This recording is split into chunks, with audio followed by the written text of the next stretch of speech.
옆에 분들과 함께 인사하겠습니다. 사랑으로 축복합니다. 예. 2주간의 휴가를 마치고 돌아왔습니다. 얼굴이 많이 탔죠? 예. 성지를 새벽부터 밤까지 돌아다니면서 이제 열심히 또 연구하고 했습니다. 예. 많이 탔다 그랬더니 사람들이 원래 검잖아요 하시는데, 그때보다는 좀 더 검어졌죠. 예. 제가 좀 더 어두워진 줄 아시고, 또 우리 김병헌 목사님은 더 밝게 좀 하고 오셨습니다. 그죠? 예. 금번 휴가 중에 한 주간은 칼럼에 제가 쓴 대로 바울 사도의 여정을 좀 돌아보고 묵상하고 연구하는 시간을 가졌습니다. 특별히 이 비시디 안디옥을 방문했을 때, 그때 지금은 유적만 남아있지만 이렇게 지역이 입체적으로 좀 이해가 되면서 바울 사도가 얼마나 그때 힘이 들었을까 하는 생각들을 많이 해봤습니다.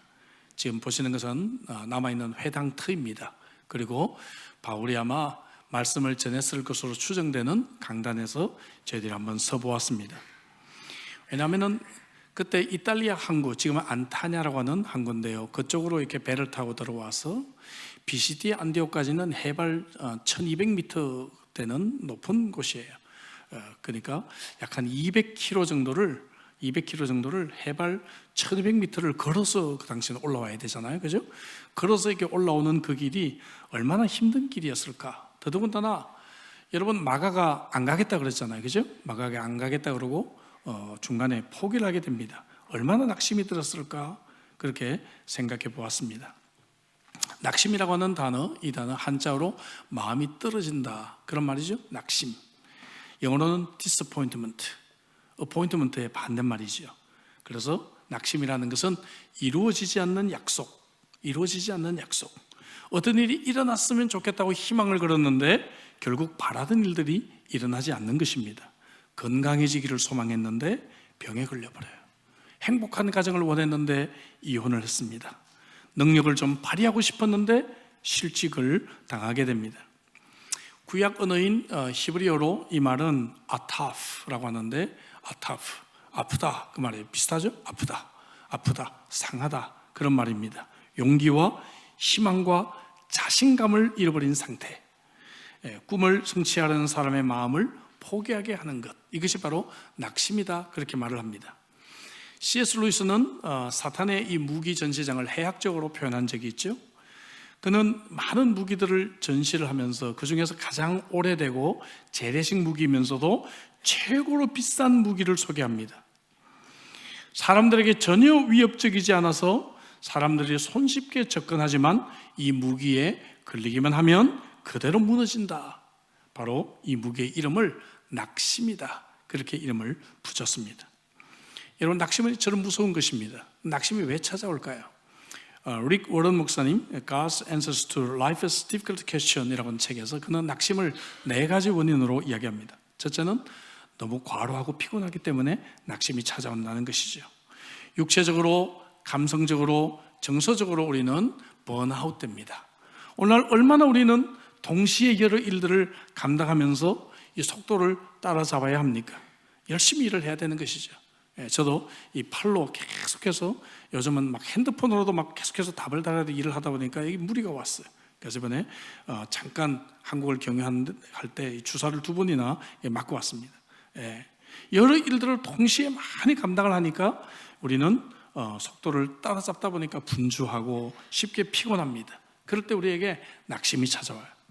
두 번째, 어떤 장애물들을 만날 때 낙심하게 되죠. 실망하게 됩니다. 해결해야 될 장애물들은 너무 많고 목표는 불가능하게 느껴지기 때문에 마음이 넘어집니다. 세 번째로는 어떤 실패감이 지배하고 따라서 용기를 잃어버리기 때문에 그래요. 사랑하는 사람을 상실했습니다. 믿었던 사람에게 배신을 당해요. 평생 내가 정말 모든 것을 쏟아부었던 그러한 사업이 실패로 돌아갑니다. 이럴 때 우리는 큰 낙심을 경험하게 되는 것이죠. 또한 마지막으로 두려움 때문에 우리는 낙심합니다.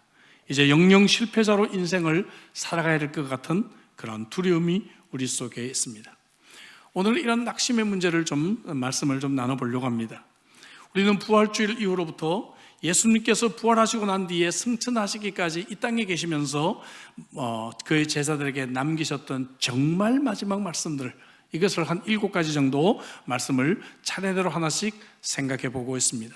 4월 첫째 주일에 장성훈 목사님께서 두려워하는 자들에게 주셨던 주님의 말씀, 무서워하지 말라, 이 말씀을 가지고 설교를 하셨습니다. 지난주에는 외부 강사가 설교를 했고요, 오늘은 이제 두 번째 엠마오로 내려가는 이 낙심하는 제자들에게 주셨던 말씀을 함께 생각해 보려고 합니다. 엠마오로 내려갔던 두 제자의 이름은 무엇일까? 한 사람의 이름은 성경에 나오죠. 글로바다, 이렇게 나와요. 또 한 사람은 누굴까? 성경학자들은 그의 아내 마리아가 아니었을까 추정을 합니다. 이 마리아는 예수님의 십자가 아래까지 따라갔던 바로 마리아입니다. 그때 소개할 때 글로바의 아내 마리아가 십자가 밑에 있었다라고 성경이 기록하고 있습니다. 때는 오후 늦은 시간이었을 것입니다. 그리고 이때 이 엠마오로 내려가는 제자들의 모습은 당시 모든 제자들의 그러한 상태를 대변하고 있습니다. 예수님이 십자가에서 돌아가셨을 때 그들은 한없이 절망했고 이제 아무런 소망이 없자 고향으로 내려가기로 그들은 결심합니다. 이들의 절망적인 상태를 몇 가지로 살펴봅니다. 첫째는 그들이 영적으로 어두운 상태였습니다. 예수님이 그들에게 왔어요. 예수님이 그들에게 나타났어요. 아니 근데 어떻게 예수님을 모를 수 있단 말입니까? 여러분 생각해 보세요. 지금 여기서 예수님이 오셨단 말이에요. 얼마나 우리가 놀랄 것 같아요. 얼마나 기절할 것 같아요. 예수님이 찾아왔지만 그들이 깨닫지를 못했어요. 15절 16절 그들이 서로 이야기하며 문의할 때 예수께서 가까이 이르러 그들과 동행하시나 그들의 눈이 가리워져서 그인 줄 알아보지 못했다, 이렇게 말하고 있지 않습니까? 뿐만 아니라 23절 24절에서도 예수님이 부활하셨다는 천사의 말을 듣고도 또 빈 무덤을 보았다는 제자의 이야기를 듣고도 그들은 영적으로 어두워져서 부활을 깨닫지 못하고 있었다는 것을 보게 됩니다. 영적인 그러한 어둠이 있습니다. 나가서 그들은 심리적으로 절망한 상태였습니다. 그들의 마음은 아직도 깊은 슬픔이 자리 잡고 있어요. 17절 볼까요? 두 사람이 슬픈 빛을 띠고 머물렀었더라. 슬픈 빛을 띠고 머물렀었더라. 이제 모든 희망을 접어버린 그러한 절망의 모습이죠. 21절을 보면 우리는 이 사람이 이스라엘을 속량할 자라고 바랐노라. 소망은 이미 과거가 되고 말았습니다. 이제는 기대가 없어요. 희망이 없습니다. 절망적인 상태에 놓이게 되었다는 것이죠. 잠언 13장 12절에서도 소망이 더디 이루어지면 그것이 마음을 상하게 한다라고 말하고 있습니다. 여러분 이 말씀에 굉장히 여러분 참으로 이해가 되고 심적으로 동의가 되는 분들이 많이 계시리라 생각해요. 심리적으로 이런 절망적인 상태 여러분 경험해 보셨습니까? 나아가 그들은 교제가 끊어진 상태였습니다. 13절 보니까 그날에 그들 중 둘이 예루살렘에서 25리나 되는 엠마오로 마을로 갔다. 예수님께서 돌아가시자 고향으로 돌아가기로 결정했다고 그랬죠. 이제 주님에 대한 생각과 기대를 포기한 것입니다. 그동안 사랑했던 주님과의 교제가 끊어지고 말았습니다. 또한 다른 제자들은 예수님의 부활 소식을 듣고 모여서 서로 두려운 가운데서도 서로 격려하며 아비를 의논하고 있는데 그들은 그들의 교제를 떠나버리고 말았습니다. 엠마오로 내려가고 있다 하는 것이 이런 점을 시사하고 있는 것이죠. 그리스도인들의 교제는 모닥불과 같다고 표현을 합니다. 여러분 이 불이 여러분 참으로 흩어지면 이 불이 꺼져요? 타올라요? 잘 모르시겠어요? 예, 꺼져버리고 말아요. 그죠? 예. 근데 작은 불씨라도 함께 모이면 불이 타올라요? 꺼져요? 불이 타올라요. 그리스도인들의 이 교제는 모닥불과 같습니다. 함께 모일 때 우리에게 은혜가 있고 함께 모일 때 서로 격려가 되는 줄로 믿습니다. 제자들은 이 어려운 시기에 여러분 함께 모여 있었는데 이들은 그 교제마저도 끊어졌다는 것이죠. 공동체와 교제가 끊어진 사람들은 여러분 격려해주고 일으켜줄 사람이 없기 때문에 더욱 큰 낙심을 경험하게 됩니다. 엘리야가 여러분 탈진했을 때도 같은 이유였죠. 열왕기상 19장 10절에 보면 나는 하나님 앞에서 정말 열심히 했는데 이제 나밖에 남아있지 않습니다. 그는 그렇게 고백을 해요. 여러분 사실이 아니었죠. 근데 하나님 앞에 나밖에 없다라고 생각합니다. 여러분 교제가 끊어진 이 상태는 우리로 하여금 더 큰 절망으로 우리를 이끌게 되는 것입니다. 그런데 오늘 이 본문 이야기는 바로 은혜의 예수님이 바로 주인공이 되십니다. 할렐루야. 주님이 먼저 찾아오시는 주님이신 줄로 믿습니다. 낙심한 자에게 먼저 찾아오시는 주님이세요. 세상의 모든 종교들은 내가 먼저 종교의 주에게 찾아가야 되고 내가 먼저 그에게 가서 정성을 들여야 되지만, 기독교가 다른 점은 내가 아직 절망 상태에 있을 때, 내가 아직 죄인 상태에 있을 때 주님이 항상 나를 먼저 찾아오신다는 것입니다. 할렐루야. 15절에 볼까요? 그들이 서로 이야기하며 문의할 때에 예수께서 가까이 이르러 그들과 동행하신다. 주님이 이들을 회복하시기 위해 찾아오셨습니다. 이것이 은혜인 줄로 믿습니다. 주님은 오늘도 낙심한 저와 여러분들을 먼저 찾아오시는 주님이신 줄로 믿습니다. 로마서 5장 8절에 우리가 아직 죄인 되었을 때, 내가 주님 앞에 나아갈 때, 내가 주님께 봉사할 때, 내가 주님께 헌신할 때가 아니라 내가 아직 죄인 되었을 때에, 그때 바로 그리스도께서 우리를 위해 죽으셨다. 내가 아직 죄인이었을 때 주님은 나를 구원을 완성하시고 먼저 찾아오신 그러한 은혜의 주님이신 줄로 믿습니다. 근데 주님이 찾아오셔서 하신 일이 무엇인가? 말씀을 깨닫게 해주셨어요. 말씀을 깨닫게 해주셨어요. 27절 볼까요? 이에 모세와 모든 선지자의 글로 시작하여 모든 성경에 쓴 바 자기에 관한 것을 자세히 설명하셨다. 여러분, 모세 선지자 글, 이것들은 성경 전체를 말하죠. 이때는 신약이 없었으니까 구약이 전부였습니다. 성경 전체를 통해서 예수님에 대해서 가르쳐줬다. 이것이 바로 주님이 하신 일이에요. 이때 그들의 마음이 뜨거워졌다라고 성경이 기록합니다. 여러분, 하나님의 말씀을 읽을 때 낙심했던 마음이 다시 뜨거워질 줄로 믿습니다. 성경을 우리가 읽고 성경을 쓰고 성경을 듣고 성경으로 돌아갈 때 여러분, 우리의 마음이 다시 회복되는 역사들이 일어나는 것입니다. 여러분, 이들이 마음이 뜨거워졌던 건 어떤 기적을 체험했기 때문이 아니에요. 말씀을 깨달았기 때문이죠. 그래서 우리가 말씀을 사랑하게 되는 것입니다. 뉴스를 아무리 봐도 우리를 절망하게 합니다. 우리를 더 낙심하게 합니다. 우리를 더 슬프게 합니다. 우리를 더 힘들게 합니다. 그러나 하나님의 말씀을 볼 때, 하나님의 말씀에 귀를 기울일 때 그 말씀이 내 영혼을 다시 살리는 줄로 믿습니다. 이번에 제가 성경 필사 신청한 분들을 위해서 신약 성경 노트를 가지고 왔어요. 16권 25kg, 16권만 25kg예요. 가져왔습니다. 여러분들이 하루라도 빨리 성경을 쓸 수 있도록 하기 위해서 제가 들고 왔어요. 이제 배로 나머지 이제 성경 필사본이 오게 될 것입니다. 여러분, 성경을 쓰다 보면 하나님이 우리에게 은혜를 주십니다. 이 땅에서 얼마나 낙심할 일들이 많아요. 그죠? 그런데 하나님의 말씀으로 돌아가 보십시오. 예? 하반기에 특별히 신약 파노라마가 예정되어 있지 않아요? 제가 이번에 이 현장들을 다녀왔습니다. 보다 더 생생하게 여러분들과 함께 이 신약의 이야기를 나눌 수가 있게 될 것 같습니다. 오늘 우리 주님은 나에게 말씀을 풀어주심으로 나의 낙심했던 마음을 다시 회복시켜 주시는 줄로 믿습니다. 나아가 주님은 우리의 마음의 문을 열어주십니다. 45절을 볼까요? 이에 그들의 마음을 열어 성경을 깨닫게 하셨다. 성경을 깨닫는데 조건이 있어요. 마음을 열어주셔야 돼요. 마음이 열렸을 때 말씀이 깨달아집니다. 근데 여러분, 성경을 지식적으로는 아는 분들이 참 많이 있습니다. 자유주의 신학자들이 대표적이죠. 그들은 성경을 지식적으로는 아는데 믿지를 않아요. 알겠죠? 예, 예수님의 부활도 믿지도 않고요. 자유주의 신학자를 보면 예수님의 기적도 믿지 않고 그래요. 자유주의 신학을 믿고 있었던 어떤 목사님 가운데 윌리엄 쿠프라는 분이 계셨는데, 이분이 이제 고난주간에 설교 준비를 하면서 설교 제목을 이제 정했습니다. 그리고는 이제 주보가 완성돼서 토요일 날 주보를 이렇게 들여다보다가 갑자기 그가 회심을 경험하게 돼요. 왜냐하면 설교 제목이 뭐였는가 하면은 누가 예수를 죽였는가 했는데 주보를 보니까 점 땡땡땡하고 윌리엄 쿠퍼 목사라고 돼 있잖아요. 그죠? 자꾸만 보게 된 거예요. 누가 예수님을 죽였는가? 윌리엄 쿠퍼 목사. 누가 주님을 죽였는가? 윌리엄 쿠퍼 목사. 주보를 계속 보다가 내가 바로 예수님을 죽였구나 깨닫게 돼가지고 하나님이 그 마음을 열어주셨어요. 그래서 그가 큰 은혜를 받고 회심했다는 간증을 읽어본 적이 있습니다. 우리가 말씀을 지식적으로는 알 수가 있어요. 말씀을 지식적으로는 아는데 이 말씀이 내게 깨달아지고 이 말씀이 나를 향한 말씀이라는 것을 받아들이는 것은 주님이 내 마음의 문을 열어주셔야 되는 줄로 믿습니다. 주님이 내 마음을 열어주시기를 위해 기도해야 돼요. 찬송을 그렇게 불러도 무슨 의미인지 몰랐는데 어느 날 찬송을 부르는데 마음이 뜨거워지는 것을 경험하게 되지 않습니까?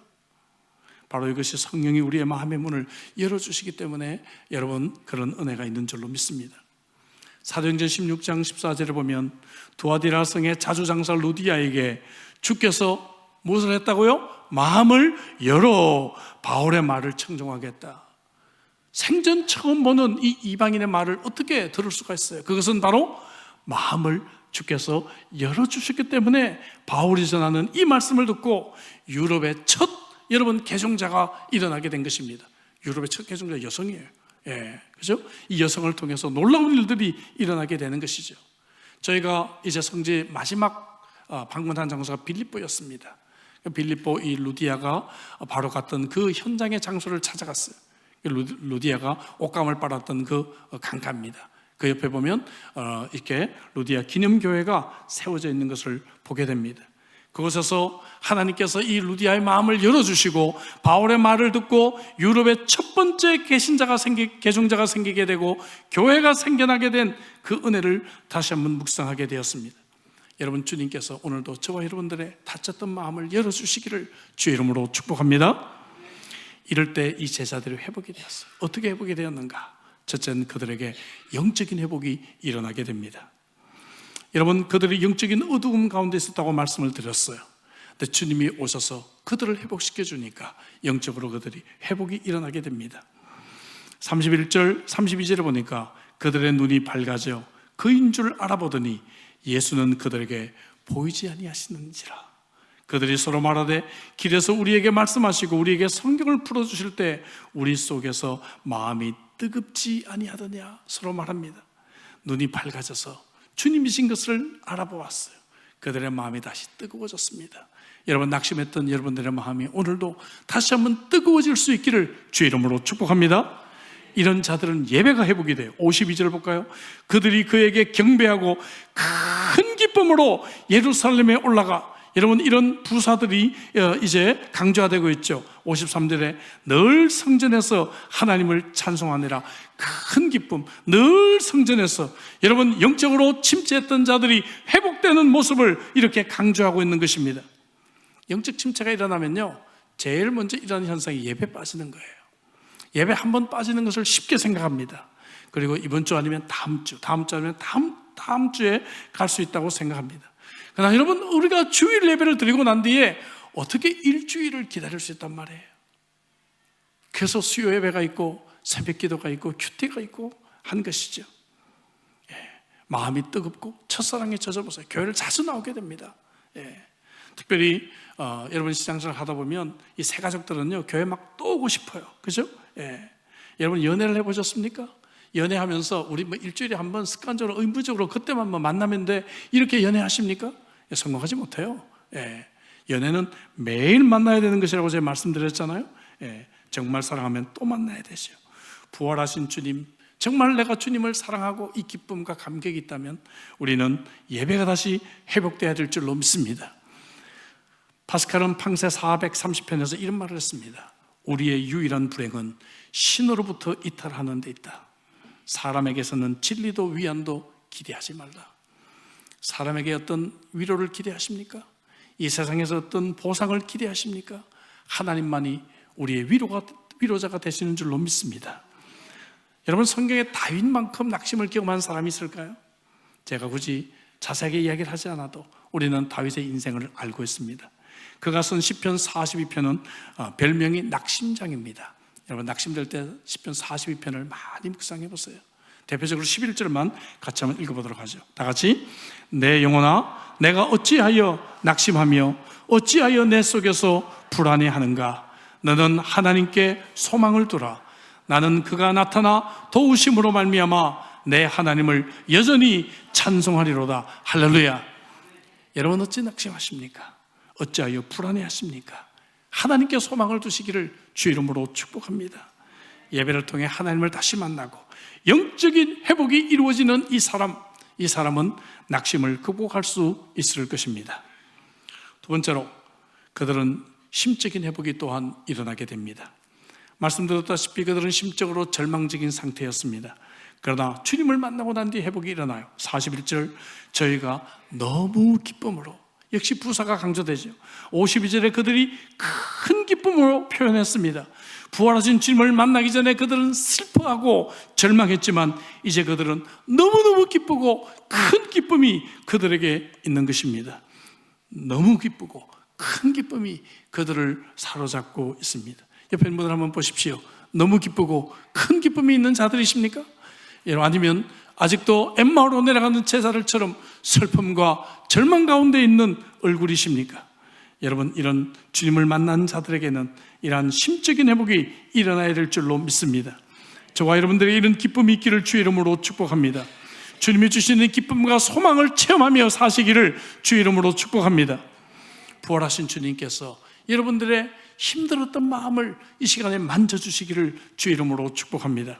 시편 28편 7절을 우리 함께 읽어보도록 하겠습니다. 다 같이. 여호와는 나의 힘과 나의 방패이시니 내 마음이 그를 의지하여 도움을 얻었도다. 그러므로 내 마음이 크게 기뻐하며 내 노래로 그를 찬송하리로다. 할렐루야. 여러분, 이런 큰 은혜가 다시 한번 회복되기를 주의 이름으로 축복합니다. 나아가 끊어졌던 교제도 회복이 일어나게 됩니다. 주님과의 교제가 먼저 회복이 돼요. 그리고 성도와의 교제가 또한 회복됩니다. 그들은 부활하신 주님을 만났습니다. 주님과 함께 하루 저녁을 보냈어요. 말씀을 들었습니다. 성령 충만했습니다. 그래서 그들은 주님을 다시 만나는, 주님과의 교제가 회복되는 이 기쁨이 그들에게 넘쳤어요. 그리고 이제 그들은 길을 돌이켜서 예루살렘으로 돌아갑니다. 그곳에 제자들이 함께 모여 있었잖아요. 33절에 곧 그때로 일어나 예루살렘으로 돌아가 보니 11 제자 및 그들과 함께한 자들이 모여 있었다 말합니다.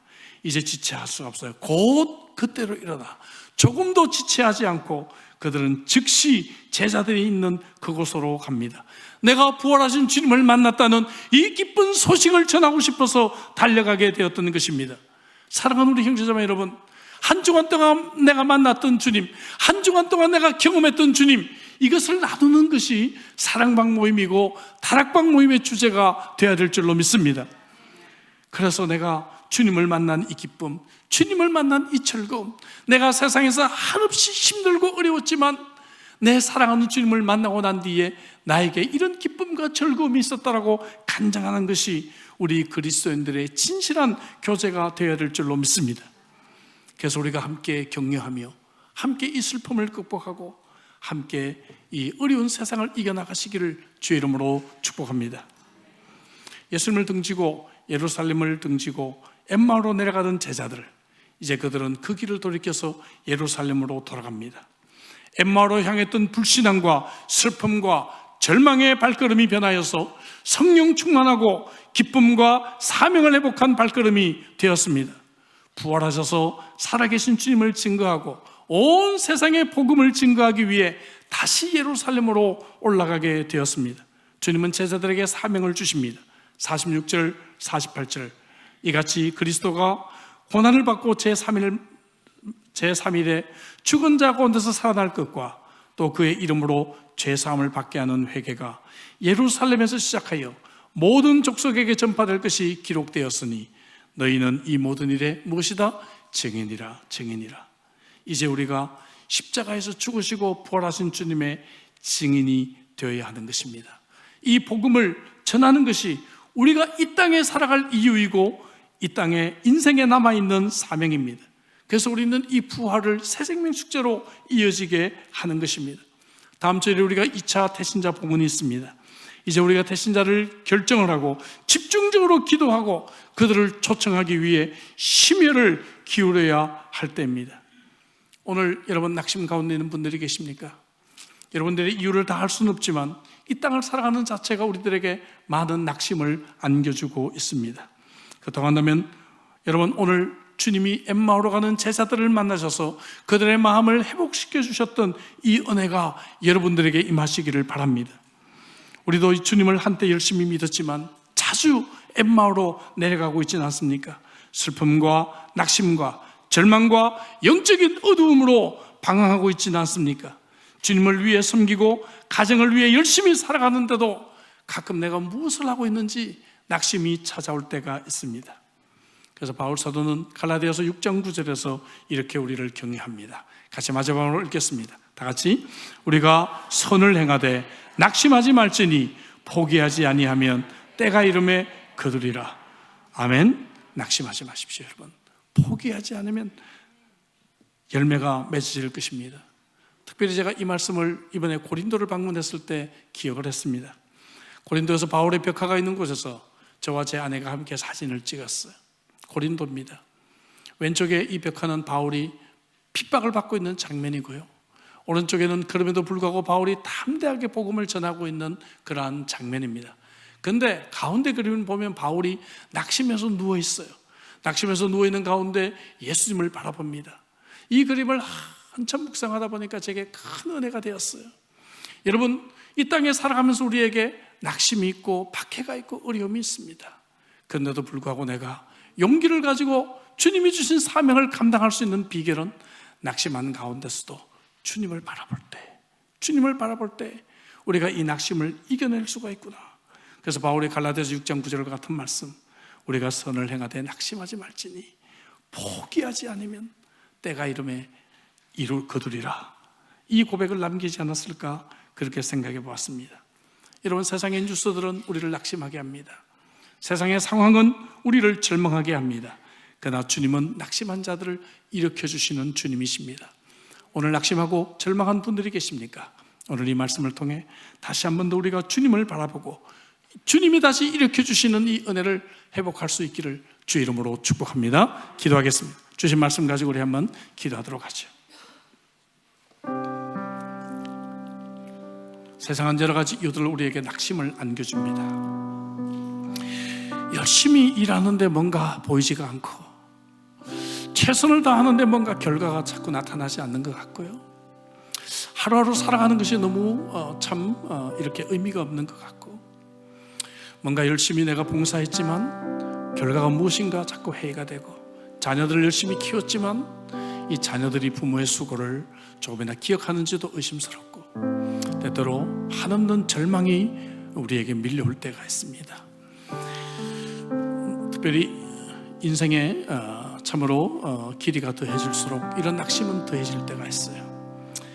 여러분, 오늘 주신 주님의 이 말씀을 다시 한번 붙들어 보십시다.